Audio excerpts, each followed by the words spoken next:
सुर्खियों पर।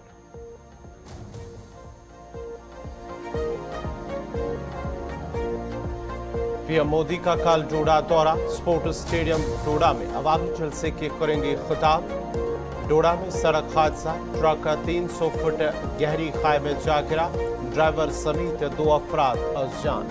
भुज में जेकेजीएफ का साथी भारी धमाका खेज मवाद और ग्रेनेड समेत गिरफ्तार, पुलिस का दावा। बहराइच में आदमखोर भेड़िए की दहशत बरकरार।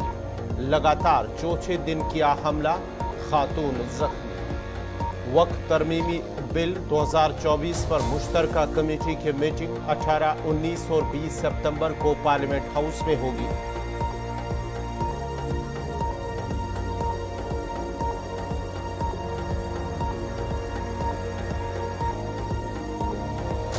आलमी कानून की खिलाफ वर्जी पर इजराइल का एहतसाब होना चाहिए। नोबेल इनाम याफ्ता मलाला यूसुफजई का बयान। ऑस्ट्रेलिया में नफरत पर मबनी जराइम से मुतलिक नया कानून मुतारिफ, जुर्माने समेत जेल की सजाएं तजवीज। डोनाल्ड ट्रंप ने डेमोक्रेटिक उम्मीदवार कमला हैरिस के साथ एक और मुबाहिसा करने से कर दिया इनकार। अफगान जंग में गैर कानूनी सरगर्मियों में मुलविस फौजी कमांडरों से तमगे वापस लेने का फैसला। गुजरात में पुरस्कार बुखार से 16 अफराद हलाक होने वालों में 5 साल से 50 साल तक के अफराद शामिल।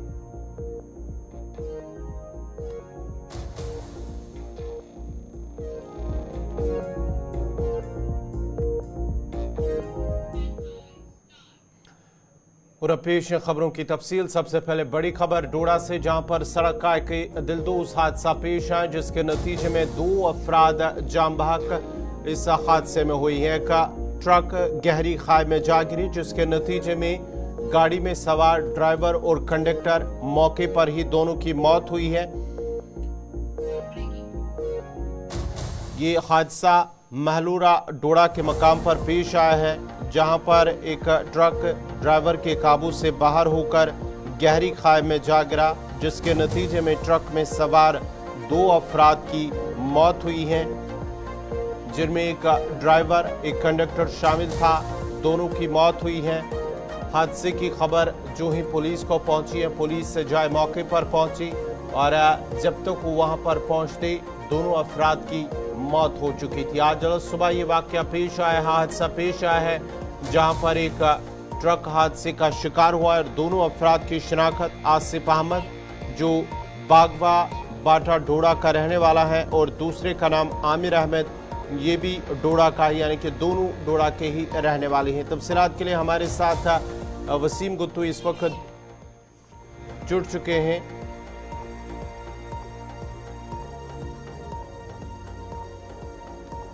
डोडा के अंदर ये सड़क हादसा, जिसके नतीजे में 2 लोगों की मौत हुई है। वसीम, जरा अपडेट कीजिएगा, क्या कुछ तफसीलात है? बिल्कुल गौर, देखिए आज सुबह लगभग 6 बजे के करीब बटोत किश्तवाड़ नेशनल हाईवे 244 मालोरी के नजदीक सड़क हादसा पेश आया है। बताया जाता है कि जम्मू से डोडा की तरफ ये ट्रक आ रहा था और मालोरी के नजदीक जब ट्रक पहुंचता है एक बड़ी खाई में चला जाता है। जिस तरह से मकामी लोगों का कहना है कि पुलिस को जब इत्तला दी गई, उसके बाद जो टीमें अलग अलग टीमें हैं पुलिस की और साथ साथ में जो मकामी लोग हैं उनने रेस्क्यू किया और दोनों लोगों की ऑन स्पॉट मौत हुई है।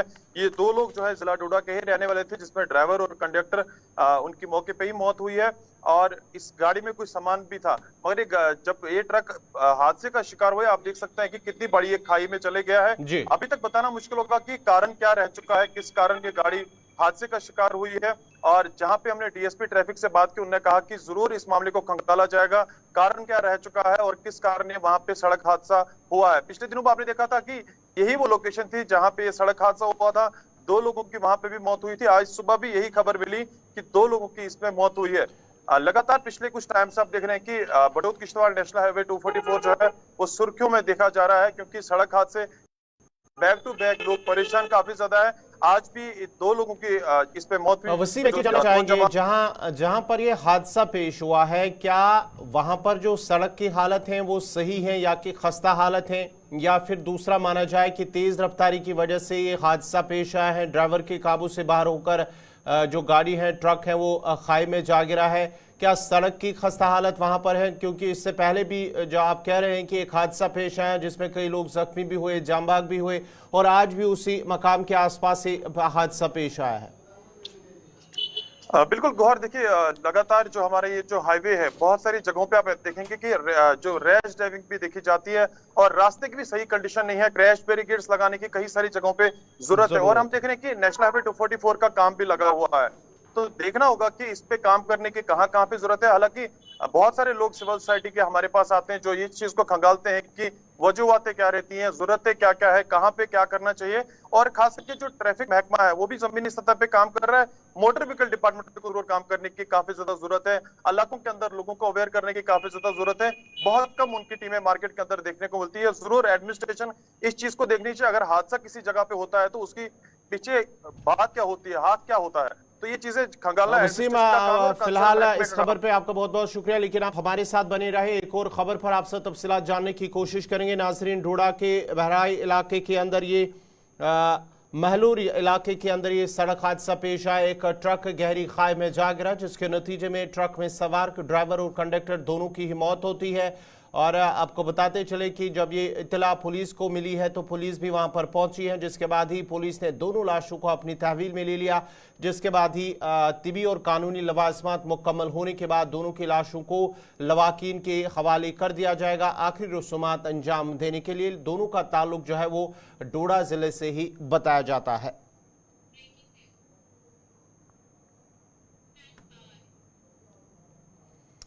चलिए नाजरीन, बढ़ते आगे। बात जरा वजीर आजम के दौरे की करते हैं। वजीर आजम कल डोडा उनका दौरा है, जहां पर इंतखाबी तशहीर जो लगातार मुख्तलिफ सियासी जमातों की जानिब से जारी है, और इस इंतखाबी तशहीर के सिलसिले में कल वजीर आजम नरेंद्र मोदी डोडा पहुंच रहे हैं, और जहां पर वो स्पोर्ट स्टेडियम डोडा में एक अवामी जलसे से खिताब करेंगे और खत्ते चुनाव के अंदर जो भारतीय जनता पार्टी के उम्मीदवार हैं उनके लिए मुहिम चलाएंगे। और उसके साथ साथ ही 19 सितंबर को वज़ीर आज़म श्रीनगर का दौरा करेंगे, जहां पर शेर कश्मीर पार्क स्टेडियम के अंदर एक अवामी जलसा होगा जिसमें वज़ीर आज़म वहां पर खुताब करेंगे। लेकिन उससे पहले कल वज़ीर आज़म डोडा के अंदर एक इंतखाबी रैली, एक अवामी जलसे से खिताब करेंगे, जहां पर वो भारतीय जनता पार्टी के उम्मीदवार जो है उनके हवाले से वो इंतखाबी मुहिम चलाएंगे। तफसीलात के लिए हमारे साथ डोडा से वसीम गुत्तू जुड़े हुए हैं। वसीम, कल वहां पर वजीर आजम पहुंच रहे हैं, किस तरह की तैयारियां हैं, और साथ ही साथ इंतजामिया सिक्योरिटी को लेकर, और उसके साथ साथ ही दूसरी जानिब से जो पार्टी की तैयारियां हैं वो किस तरह की है? लगभग 4 से 5 दिन से हम देख रहे हैं कि इस तरह की मूवमेंट, वीआईपी मूवमेंट्स यहाँ पे देखी जा रही है। जिस तरह से कल यानी कि प्रधानमंत्री जम्मू कश्मीर यानी कि जिला डोडा का दौरा करेंगे और पहली दफा वो यहाँ आ रहे हैं, लोगों में जज्बा देखा जा रहा है। और तैयारियां आप देख रहे हैं स्पोर्ट्स स्टेडियम डोडा के अंदर किस तरह से देखने को मिली। अगर हम सिक्योरिटी के हवाले से बात करें, पिछले दिनों भी आपने देखा लगभग 6 दिन पहले डायरेक्टर जनरल ऑफ पुलिस, उनके साथ कई सारे लोग भी यहाँ पे पहुंचे हुए थे।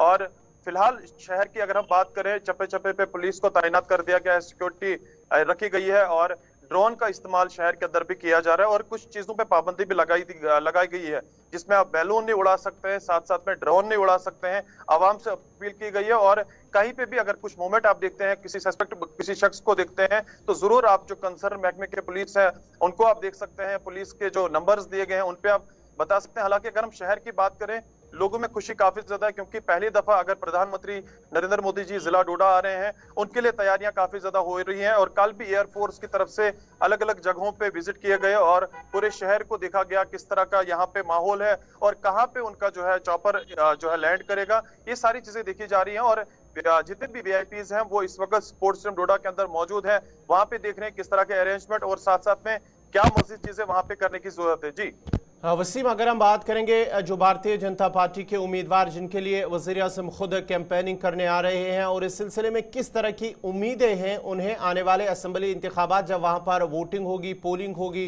और उसके साथ साथ जो उम्मीदवार हैं उन्हें क्या कुछ उम्मीदें इस दौरे के हवाले से है? बिल्कुल गौर, देखिए अगर पिछले टाइम की हम बात करें, जब एमपी इलेक्शन हुए थे तो काफी पीसफुल तरीके से जिला डोडा के अंदर एमपी इलेक्शन हुए थे।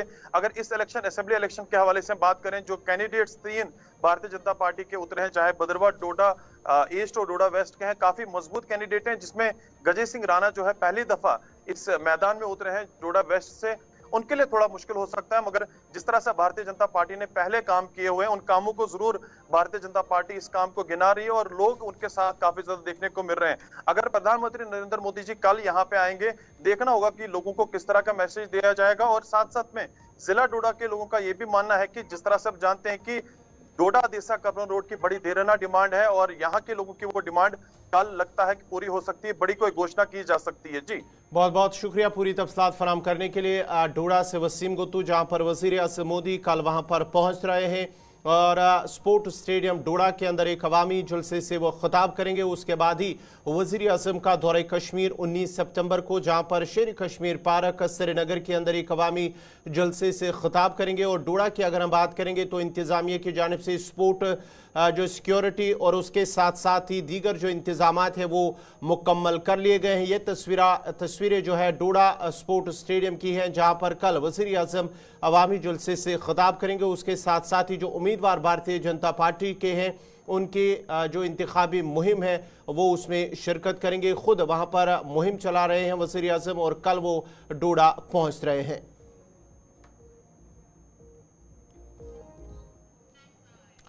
चलिए अब जरा दिल्ली का भी रुख करते हैं। दिल्ली से बड़ी खबर, जहां पर सीबीआई केस में आज अरविंद केजरीवाल को जमानत मिली है, उन्हें राहत दी गई है। अरविंद केजरीवाल को सुप्रीम कोर्ट से बड़ी राहत मिली है। सीबीआई केस में गिरफ्तार दिल्ली के वजीर आला अरविंद केजरीवाल की जमानत पर आज सुप्रीम कोर्ट ने फैसला सुनाते हुए उनकी जमानत मंजूर कर ली है। ईडी केस में केजरीवाल को पहले ही जमानत मिल चुकी है।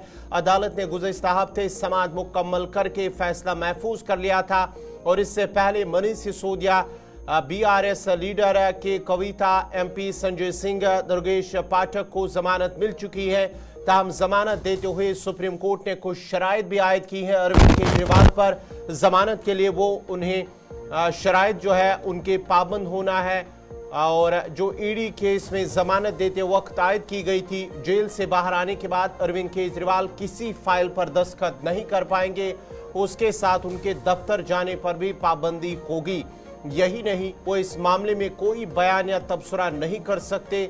इस सिलसिले में बाज़ाब्ता तौर पर उन्हें ये हिदायत दी गई है। आपको बताते चले कि दिल्ली के वज़ीर आला अरविंद केजरीवाल को 21 मार्च को गिरफ्तार किया गया था। 10 दिन की तफ्तीश के बाद उन्हें 1 अप्रैल को तिहाड़ जेल मुंतकिल किया गया था।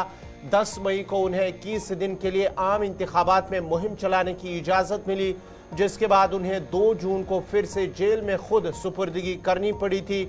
और आज 13 सितंबर को अरविंद केजरीवाल के रिहा होने की जो तवक्का की जा रही थी, बाज़ाब्ता तौर पर सुप्रीम कोर्ट से उन्हें राहत मिली और इनके लिए आज का दिन बड़ा अहम है। और उसके साथ साथ ही उन्होंने कुल मिलाकर तकरीबन 177 दिन जेल में गुजारे हैं, जबकि 21 दिन की रिहाई को मद्देनजर रखते हुए उनकी जेल की मुद्दत 156 दिन बनती है, यानी कि 156 दिन वो जेल में कुल मिलाकर रहे हैं। केजरीवाल को पहले ईडी ने गिरफ्तार किया था।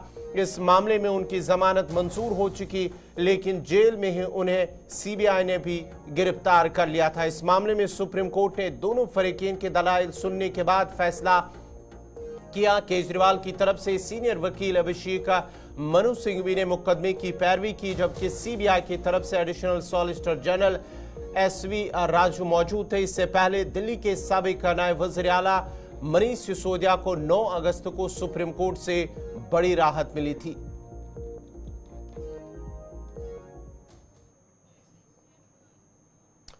इधर आम आदमी पार्टी के सीनियर लीडर मनीष सिसोदिया ने कहा है कि ये एक बार फिर साबित हो गया है कि अरविंद केजरीवाल जैसा सच्चा, ईमानदार और मुहिब वतन कोई दूसरा सियासतदान नहीं है। बीजेपी ने उन्हें गिरफ्तार करने के लिए हजारों साजिशें की हैं, मनीष सिसोदिया की जानिब से कहा गया है। एक बार फिर से साबित हो गया है कि अरविंद केजरीवाल जी जैसा सच्चा, ईमानदार, देशभक्त, कट्टर ईमानदार नेता इस देश में नहीं है। जिनको गिरफ्तार करने के लिए भारतीय जनता पार्टी ने हजारों तरह की कुचक्र रचे, हजारों तरह की साजिशें रची, एक कट्टर ईमानदार आदमी को, काम करने वाले आदमी को, जनता के दर्द के, जनता की जिंदगी को संवारने के लिए जो काम कर रहा था, उनको उठा के जेल में डाला। इससे बड़ा पाप लोकतंत्र के इतिहास में नहीं हुआ।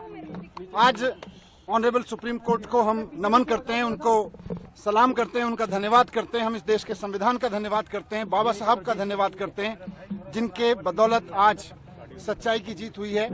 और ये खाली सच्चाई की जीत की बात नहीं है, झूठ भी एक्सपोज हुआ है। जिस तरह से आज ऑनरेबल सुप्रीम कोर्ट में ऑब्जर्वेशन दी गई, कहा गया कि केजरीवाल जी को ईडी की रिहाई से रोकने के लिए सीबीआई का पूरा गिरफ्तारी का मामला रचा गया। हम बार बार कह रहे थे, सिंघवी साहब ने, हमारे जो सीनियर एडवोकेट थे, उन्होंने ऑनरेबल कोर्ट के सामने बार बार ये शब्द दोहराया कि ये इंश्योरेंस अरेस्ट था, ये किसी गलत काम के लिए अरेस्ट नहीं किया गया था, कोई करप्शन के लिए अरेस्ट नहीं किया गया था। भारतीय जनता पार्टी चुनाव में नहीं जीत पाती, पार्टी को नहीं तोड़ पाती, तो एक इंश्योरेंस अरेस्ट किया गया कि इस आदमी को जेल में डाल दो तो इनकी पार्टी टूट जाएगी, इनकी सरकारें ध्वस्त हो जाएंगी। लेकिन मैं बाबा साहब को और संविधान को याद करते हुए, धन्यवाद करते हुए, ऑनरेबल सुप्रीम कोर्ट को धन्यवाद करते हुए, सिंघवी साहब का धन्यवाद करते हुए, आम आदमी पार्टी के एक एक कार्यकर्ता, एक एक लीडर, पार्षद, एमएलए, एमपी, सबको भी बधाई देना चाहता हूं, धन्यवाद देना चाहता हूं कि ऐसे संकट के समय में जब भारतीय जनता पार्टी अपनी पूरी ताकत के साथ, अपने पूरे कुचक्करों के साथ उनको कुचलने की कोशिश कर रही थी, वो टूटे नहीं, हटे नहीं, झुके नहीं, सच्चाई के साथ लड़े रहे। सच्चाई की जीत हुई है, हम बहुत खुश हैं। आने वाले समय में इससे और सच्चाई के लिए लड़ने वालों को ताकत मिलेगी। बात सिर्फ केजरीवाल जी की नहीं है, जो भी आदमी सच्चाई के लिए लड़ रहा है उसको ताकत मिलेगी।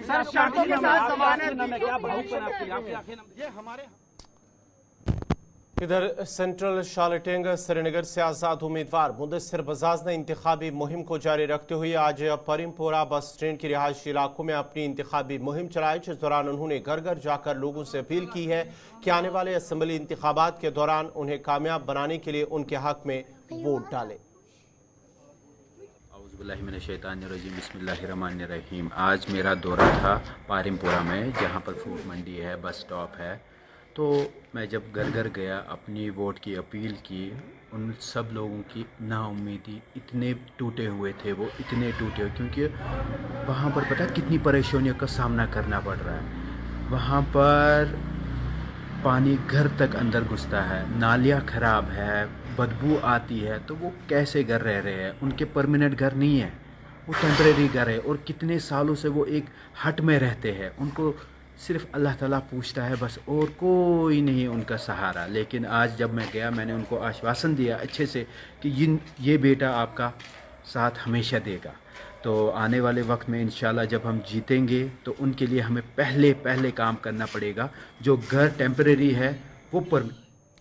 उधर शालटेंग से अपनी पार्टी के उम्मीदवार जफर हबीब ने भी अपनी इंतखाबी मुहिम को जारी रखते हुए आज ज़ैनकोट में कन्वेंशन मुनक्किद किया, जिसमें पार्टी कारकुनों समेत पार्टी लीडरान और मकामी लोगों की एक बड़ी तादाद ने शिरकत की थी। इस मौके पर उन्होंने घर घर जाकर इंतखाबी मुहिम के दौरान लोगों से अपील की है कि आने वाले असेंबली इंतखाबात के दौरान उनके हक में वोट डालकर उन्हें कामयाब बनाएं।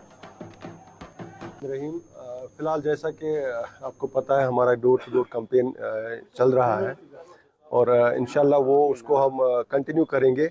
और आज चूँकि जुम्मतुल मुबारक है, इस हवाले से हमें नमाज की तैयारी में है। अभी 1 बजे नमाज होगी। उससे पहले हमें यहाँ पे अपने ज़ैनकोट इलाके में हमारे जवानों ने इसरार करके कहा कि हम बाहर तक अपने बुज़ुर्गों से मिले। एक छोटा सा प्रोग्राम है, ना कोई बड़ा प्रोग्राम नहीं है, लेकिन ये भी इलेक्शन के कैंपेन का एक हिस्सा है। और हमारे आजकल के जो भी हमारी एक्टिविटी होती है वो कैंपेन के हवाले से होती है। देखिए, अगर उन्होंने अपनी हक अदाई की होती, मैं आपको ये बात बता देना चाहूँगा, तो हमारे लिए यहाँ पे जगह नहीं होती। हम जहाँ पर भी जाते हैं वहाँ पर हम लोगों की शिकायतों का सामना करते हैं। जो साबिका एमएलए रहे हैं, जिन्होंने यहाँ पे 20-25 साल सियासत की है, उन लोगों का इस तरह से उन्होंने जो काम किया है, रोड पे हमें कुछ ग्राउंड पे हमें कुछ ऐसा काम नहीं दिख रहा है जिससे लोग उनसे खुश हों। और हमारा जहाँ तक ताल्लुक़ है अपनी पार्टी का, हमें वालियाना इस्तकबाल किया जाता है। और लोगों की जो ग्रीवेंसेस है, लोगों के जो हालात है, बिजली के हवाले से बुरी हालात हैं, रोड्स बुरे हैं, रोडों की हालत खस्ता है, ड्रेन्स का कहीं पे नामो निशान नहीं है। बिल्कुल तो शालटेंग कॉन्स्टिट्यूंसी की अगर हम बात करें, एक गरीब लोगों की ज़्यादा तादाद है यहाँ पर, जो रोज़ी रोटी के लिए हैंड टू माउथ जिनका गुजारा होता है। तो उनकी अक्सर और बेशतर उनकी शिकायतें बहुत बंडल्स ऑफ शिकायतें हैं उनकी। तो लिहाजा मुझे जहाँ तक इंशाअल्लाह और रहमान अपनी पार्टी का यहाँ पे लग रहा है, लोगों का अच्छा खासा हमारे यहाँ पे रुझान है और इंशाअल्लाह अल्हम्दुलिल्लाह ऐसा हम चैलेंज का मुकाबला करेंगे। और बढ़ते आगे बात जरा वज़ीर ख़ारजा जयशंकर की करते हैं। भारत चीन के हवाले से उन्होंने एक बड़ा और अहम बयान दिया है, जहां पर भारत चीन के दरमियान तातुल बरकरार है। वहीं पर वज़ीर ख़ारजा जयशंकर की जानिब से कहा गया है कि चीन के साथ तकरीबन 75% मसाइल हल हो चुके हैं और मुज़ाकरात का दौरा जारी है। हालात मुकम्मल तौर पर अगरचे ठीक नहीं है, लेकिन बातचीत करने की कोशिश लगातार जारी है। चीन के साथ लाइन ऑफ एक्चुअल कंट्रोल पर बातचीत में पेश रफ्त पर रोशनी डालते हुए वज़ीर ख़ारजा जयशंकर ने कहा कि चीन के साथ 75% मसाइल को हल कर लिया गया है, ताहम दोनों ममालिक के पास अभी भी कुछ चीज़ें हैं जिन पर बातचीत करनी ज़रूरी है। उन्होंने कहा कि माजी में हिंदुस्तान और चीन के ताल्लुकात आसान नहीं थे। 2020 में जो कुछ हुआ है वो मुत्तहिद महादों की खिलाफ वर्जी था। चीनियों ने बड़ी तादाद में लाइन ऑफ एक्चुअल कंट्रोल पर फौज को तैनात कर दिया है, मुंतकिल कर दिया है, और भारत की जानिब से भी उसमें फौजियों को भी तैनात कर दिया गया है। और साथ ही साथ इन बातों का इज़हार उन्होंने Geneva centre for security policy में सफीर जैन डेविड लेवर्ट के साथ अपनी बातचीत के दौरान किया है। So the issue for us is, why they have disturbed that peace and tranquility, why they moved those troops, and how do you now deal with this very close-up situation? So we've been negotiating now for close to 4 years, and the first step of that is what we call disengagement, which is that their troops go back to their normal operating bases and our troops go back to our normal operating bases, and where required we have an arrangement about patrolling, because both of us patrol regularly in that border, because as I said, it's not a legally delineated border. Those negotiations are going on. We made some progress. I would say roughly, you can say about 75% of the disengagement problems are sorted out. We still have some things to do, but there's a bigger issue that if both of us have brought forces close up, and in that sense, there's the level of militarization of the border has increased. How does one deal with it? I think we have to deal with it. But in the meanwhile, after the clash, it has affected actually the entirety of the relationship, because you can't have violence on the border and then say the rest of the relationship is insulated from it. So trade has got affected, and the exchanges have got affected. So it is not normal, I mean, to put it very politely. We hope that if there is a solution to the disengagement and there is a return to peace and tranquility, then we can look at other possibilities. So that is the immediate issue. But I think there are larger issues in respect of India-China. We have long struggled with the trade issue. I've been ambassador in China, so I can tell you from my time there that we are talking 15 years ago, that we feel that the economic relationship with China has been very unfair, it has been very imbalanced, that we don't have the market access there. They have much better market access in India. We have concerns today, again, this is autonomous of the border situation, in various areas, technology, in telecom, in digital, and those are issues. And now, as you said, we also do monitor very carefully what happens in the Indian Ocean. So for us, any radical shift or change or presence in the Indian Ocean is something we will take. नाजरीन, इसी के साथ ही उर्दू खबरनामा इख्ताम पजीर हुआ चाहता है। अपने मेज़बान गौहर कुछे को इजाज़त दीजिए। आप गुलिस्तान न्यूज़ देखते रहिए। गुलिस्तान न्यूज़ पर अगला हिंदी बुलेटिन जसलीन कौर के साथ मुझे दीजिए इजाज़त। अल्लाह हाफ़िज़।